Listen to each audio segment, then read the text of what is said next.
Now, the San Antonio Police Officers Association is joining the thousands of first responders who are assisting in search and recovery efforts in Hunt.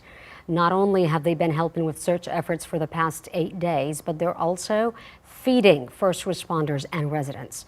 Simone Simpson spoke with the president of SAPOA to learn more. Entrances to Hunt are blocked off with signs like this as recovery efforts continue. Restrictions are in place for the public, but not for first responders. The San Antonio Police Officers Association is in Hunt today to deliver supplies and more. The residents of the Hill Country, it's not one worse than the other.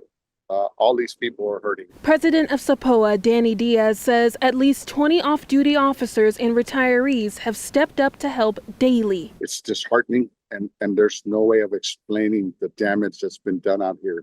We are working closely with Kerr County Sheriffs and DPS in the search efforts.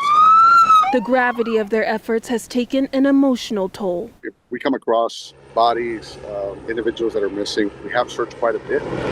It's a big task for a lot of people. SAPOA, the nonprofit Blue Cares, and CLEAT have raised $25,000 to provide relief, and not only providing supplies into Hunt, but also food. SAPOA has set up barbecue pits to serve warm meals that will warm hearts. Anything we can do just to hopefully get some closure for these families. Diaz's message for first responders as they protect and serve. I know you're tired. It's been a task, but we'll get to the end.